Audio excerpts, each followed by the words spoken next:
Between Us: How Cultures Create Emotions by Batja Mesquita. Performed by Michaela Ossing.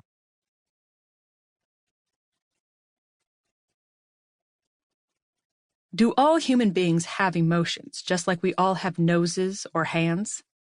Our noses have different shapes and sizes, but when all is said and done, they help us breathe and let us sniff and smell the world around us. Our hands can be big or small, strong or weak, but regardless, they help us touch, grasp, hold, and carry. Does the same hold for emotions? Is it true that emotions can look different, but in the end, we all have the same emotions, that deep inside, everybody is like yourself?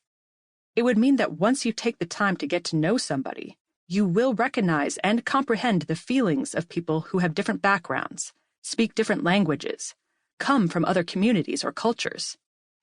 But are other people angry, happy, and scared just like you? And are your feelings just like theirs? I do not think so. The first time I became aware that my emotions were not like those of people from another culture was when I moved to the United States. I was raised in the Netherlands, and save some short ventures to other European countries, that was where I had lived until I was about 30 years old. In many ways, my transition was easy. My English was conversational when I first came to the States, because I had used it professionally. My American colleagues at the University of Michigan could not have been nicer. The day I arrived, they welcomed me with a faculty dinner. One of them invited me to their Christmas family dinner. Others gave me small end-of-the-year presents. Yet I remember my first year in the United States as rocky. I often felt a little off. In my own country, I was used to being a socially adept and emotionally intelligent person. But when I arrived at the University of Michigan in November 1993, I felt emotionally out of sync. My new colleagues were gracious, happy, and outgoing. They exchanged niceties with each other and with me. I liked their company, and I liked how they treated me.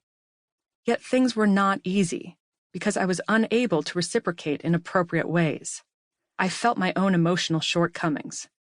In conversations, it did not come naturally to me to be outgoing and appreciative, to offer compliments, or to acknowledge effort and intention. I was not happy or grateful enough, not as happy as I clearly felt I ought to be, given the situation and given how everybody else was acting.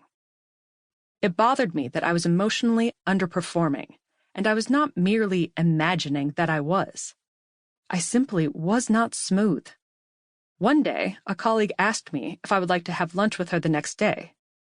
I replied in truth, "Tomorrow I can't." My new friend, Michelle Acker, overheard the conversation and coached me privately that I could have been more forthcoming and pleasant. "I would love to go out for lunch with you. Can we do it some other time, though? I already have plans for tomorrow." Instead, she said I sounded rude. Rude? It certainly wasn't what I meant to be. In my mind, it was simply informative. I also had difficulty making sense of others' emotions. When Michelle and I entered a drugstore, and she greeted the store clerk with an enthusiastic, "How are you?" I asked her if she knew this woman. She did not.